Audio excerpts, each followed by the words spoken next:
Hello and welcome back to Curtitus Math. So this is our 8th video in the video series on science option preparation. We are now in the second unit of our little preparation course. So this unit is dealing with second degree equations. We'll be looking at three main subtopics, section 2.1 solving by factoring, 2.2 solving by isolating, and 2.3 solving by quadratic formula. So second degree equations are polynomials with a degree of 2. So this is something that you saw a lot of in the first section when we were dealing with factoring. We did have a couple examples with degree 3, but this section will really focus on stuff with basically an x squared. So anything in the form of a x squared plus bx plus c. So that's what a second degree equation is. It has its highest term is an x squared. And then this a, b, and c are just regular numbers. They're number coefficients. So now we are taking these expressions and we're making them equal to something. So we'll mostly be seeing them equal to 0. That c is a constant term, right? So it's just a number. So you could have another number on this side as well, and then it would just all get simplified to that constant term. So the constant can be on the left or on the right, but the thing that really makes it a second degree equation is this x squared at the front. Okay, so now we're going to learn how to actually solve for x when you have these types of expressions and now you have an equal sign, right? So now it's no longer just an expression that we're factoring, it's now an equation that we are solving. We're trying to find the number that x is equal to. And we will need to be using all of that factoring stuff that we learned in the first unit. So now jumping right into solving by factoring. So I have one that has already been factored. So here we're not doing any of the factoring, it's already factored, and we're just going to talk a little bit about how exactly we go about finding an x value in this case. So something that's important is being able to see these brackets kind of as these little groups, right? So all of this is one group, and this will give you a number. And then all of this is another group, and it will give you a different number. So you can think about this as I have some number, we can call this A, and then I have some other number, B. I'm multiplying them together, and I'm getting a value of 0 at the end. And just take a little second to think about, well, how does that happen? How is it that I can multiply two numbers and I get 0 at the end? And 0 is a pretty unique case, right? Because, well, if A equals 0, then what will A times B equal? Well, A times B will also equal 0. But now, what if B equals 0? If B equals 0, and I think you can see where I'm going with this, then A times B also equals 0.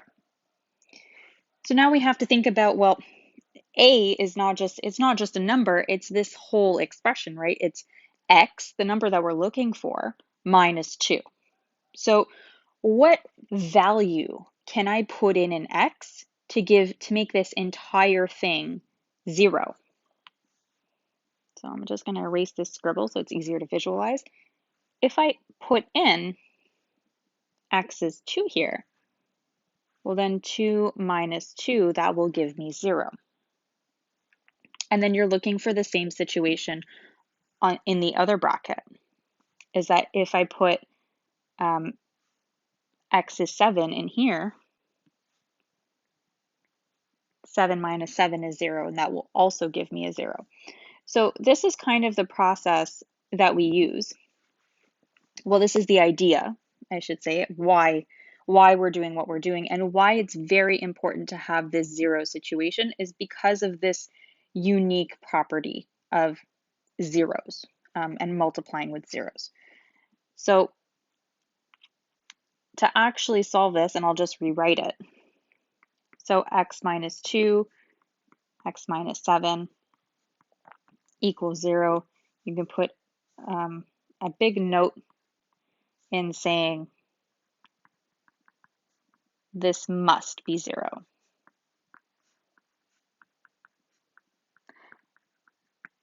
To solve. And we can just think about what would happen if it wasn't 0. Like if this wasn't 0 and it was something like 5, right? There's so many possibilities. There's so many numbers that we can multiply together that will give us 5. And it's impossible to narrow down what values we can put in x that will then undergo this minus 2 in one bracket and minus 7 in the other, and then when we multiply them together we get 5. It's so hard to do, and it would take you ages with trial and error. So the way that we do it is we make it 0, and that makes it very simple. So what you need to do here is just break this up. You get this one piece, and you rewrite this as x minus 2 equals 0. So you just take the entire first bracket and you make that equal to your 0. And then you do the same thing with the other bracket, x minus 7, and you make that equal to 0. And then you solve this as you normally would solve something. So here we're going to add 2, and we get x equals 2. Here we add 7, we get x equals 7. So our answer is x equals 2 and x equals 7. Both of those will be solutions to this. And next year you'll see exactly why that happens and what that means. But second degree equations can have 2 solutions, they can have 1 solution, they can have no solution. So those are all your options. So I'll make a note of that. So second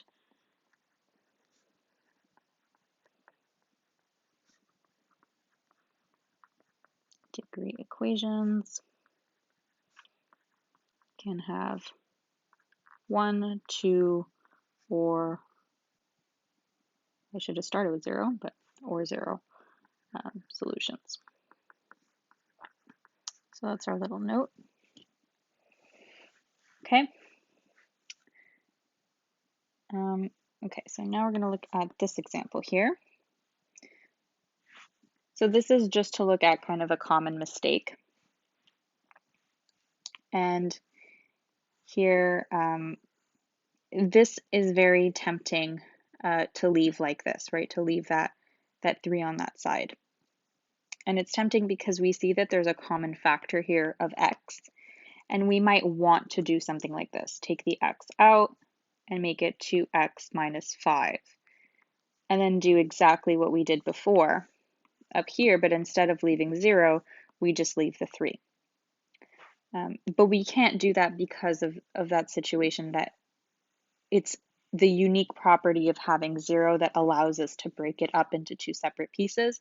And we can't just say x equals 3 because there are 2 things being multiplied here. And so if we were to put 3 here and 3 here and multiply them together, you wouldn't actually get a value of 3 if we just broke it up that way.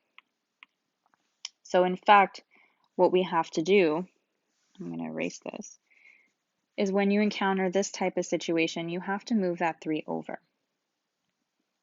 So we need to subtract 3 here and subtract 3 here so that we get a 0 on the right side. So if your constant term is on the right,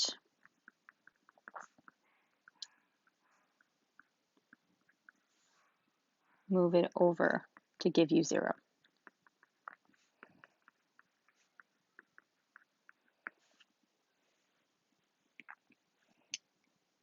So now we'll actually have something that we can deal with.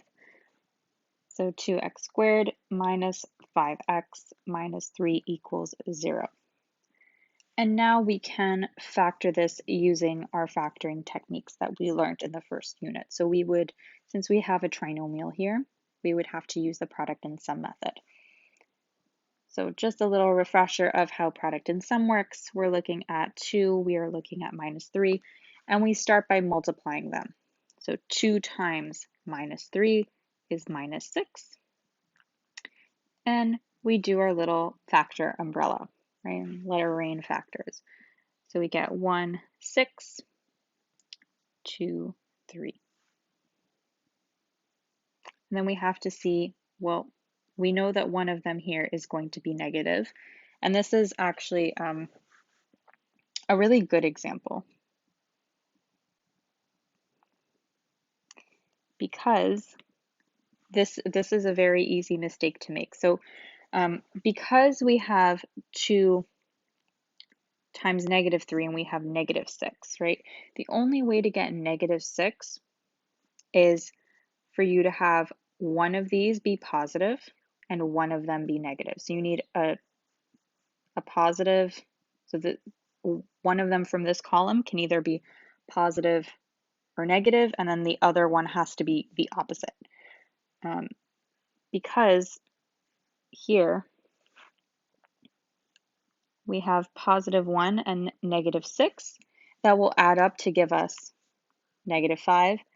And then very, very easy mistake, -2 and -3 will also add up to give us -5. The issue is that -2 times -3 will give us a +6, not a -6. So that's how you know that you have to use your first set of factors and not this set. So we actually stumbled on a very good example. So we're using this, I should use the highlighter, this to expand our -5x here. So we're going to expand that out to x squared plus 1x minus 6x minus 3. And then we'll do our grouping and factor out our common factors.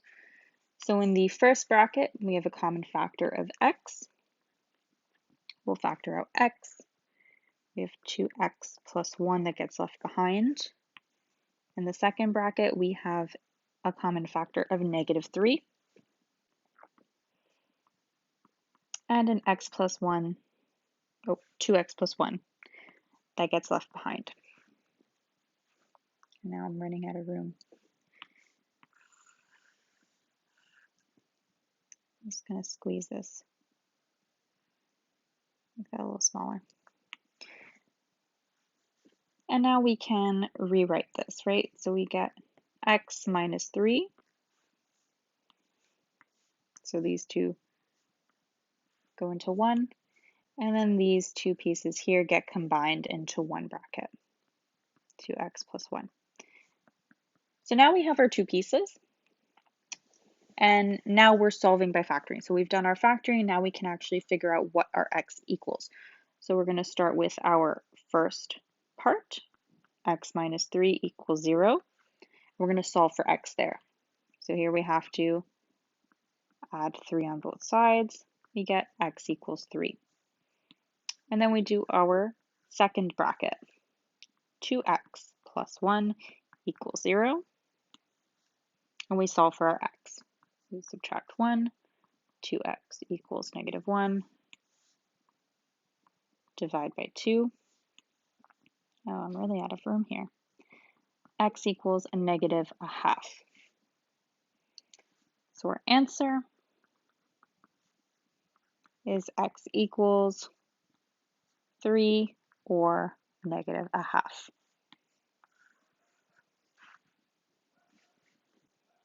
Okay. So I have a couple of examples that I wanted to go through. So the examples that I have here on my screen, this is my version. The package that you will have had are different questions. So the same types of questions, they're just different numbers. So here it's already factored for you, so you just have to set up your two equations to solve. So 5x plus 4 equals 0, and 5x minus 2 equals 0. And don't be afraid of using fractions.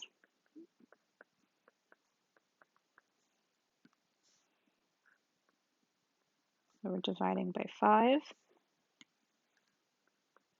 And you can just leave this as negative 4 over 5. And that might actually be good practice, just to get you a little bit more comfortable with fractions. Okay, and then the second one, we're going to add a 2 on both sides and get 5x equals 2, and then divide by 5 on both sides, and we'll get x equals 2 over 5. And again, you can simplify if you want to, but you don't have to. You can just leave it as a fraction. Okay, so now we have another trinomial one. So I'll go through this one a little bit quicker, just because there are quite a few examples that I want to run through. So we're looking at our product and sum method again. So our A is 1, our C is negative 4. So we're looking at our factors of negative 4, which means 1, 4, 2, 2. And again, one of them has to be positive, negative. The other one has to be the opposite. So we have 2 different signs for each factor that we're choosing. So here, if we use positive 1 and negative 4, we will get a sum of negative 3. So these are the ones that we're choosing.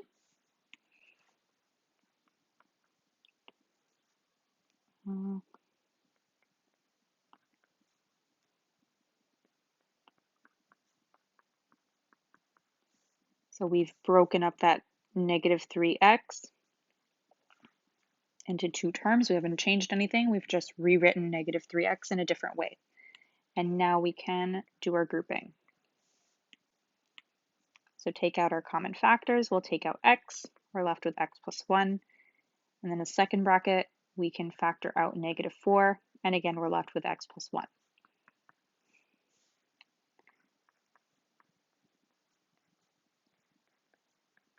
And we can rewrite this as x minus 4 times x plus 1. And now each of these can be set equal to 0. So we have x minus 4 equals 0, which means x equals 4. X plus 1 equals 0, which means x equals negative 1. So our answers, x equals negative 1 or positive 4. Okay, so now this one over here. This is a difference of squares, so we need to factor it accordingly. You remember your difference of squares. 1 is a plus, 1 is a minus. We take our square root of our first term, put it in the first spot. So square root of b squared is just b. And then we do the same thing with the second term. We're taking the square root of 1, and we're putting it in the second spot. Now we have something that we can set equal to 0. So this is our first one. B plus 1 equals 0, which means b equals negative 1. And then same thing over here. B minus 1 equals 0, so b equals 1. And we have our answers. So b equals minus 1 or positive 1.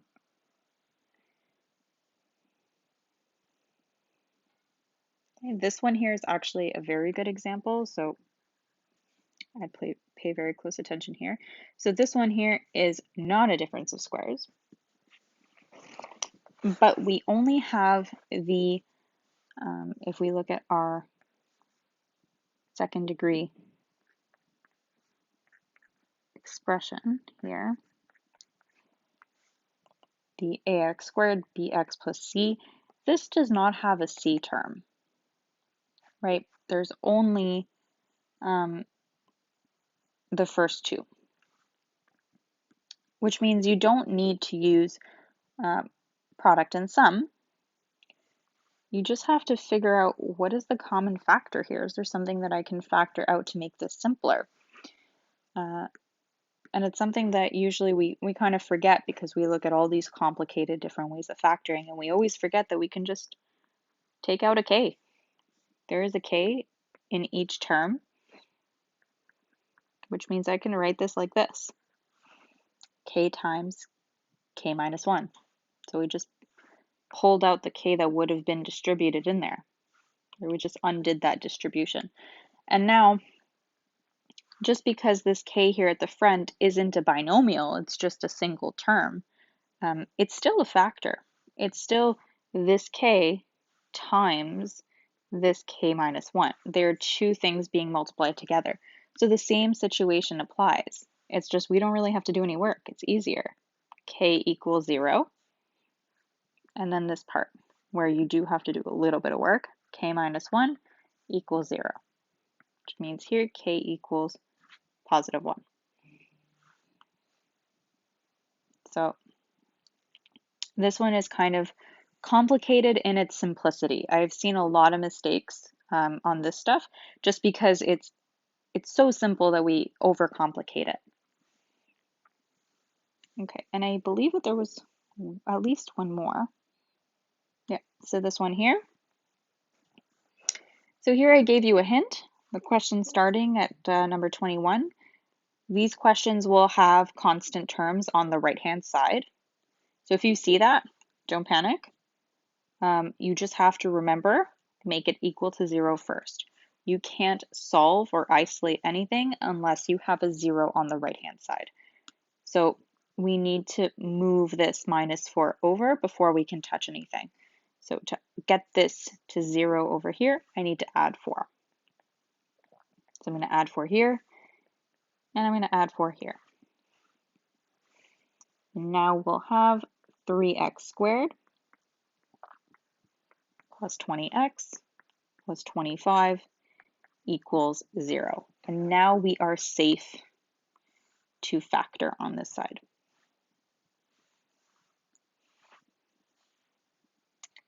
Now we have to use our product and sum method. So we have a 3 and a 25.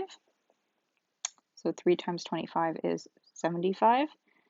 And now we need to do our little factor umbrella. When you have big numbers like this, I would recommend just kind of punching in stuff in a calculator. So the first thing that would come to mind when I look at this is that 5 at the end. So I'm just going to start with dividing it by 5.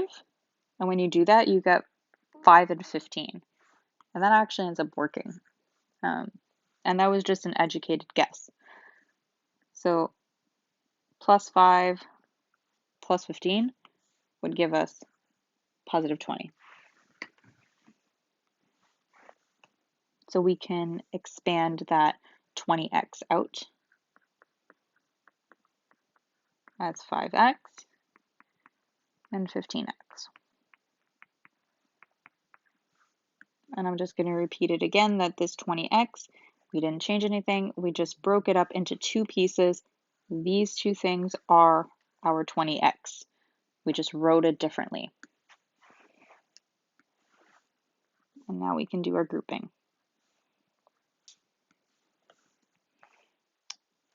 And we'll factor out from each bracket. So from the first one, we can factor out an x. We have 3x plus 5. From the second one, we can factor out a 5. And again, we'll be left with 3x plus 5.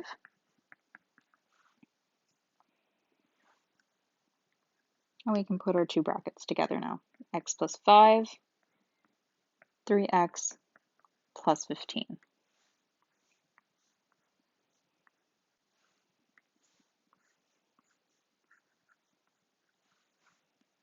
And all of that equals 0. So now we can make our two equations. So x plus 5 equals 0. 3x plus 5 equals 0. In the first one, that means x equals minus 5. I subtracted 5 from both sides. The second one, subtract 5 from both sides, we get 3x equals -5, and then we'll have to divide by 3. And we'll get x equals -5 over 3. At this point, when you get like a denominator of 3, I would very, very strongly recommend that you just keep it as a fraction, because when you do this division, it's a really ugly number. It's -1.6. It doesn't need to be that ugly. We can just leave it like this. So here, let's simplify our answer a little bit. Actually, I'm going to make this smaller so that it's nicer when I upload it. There we go.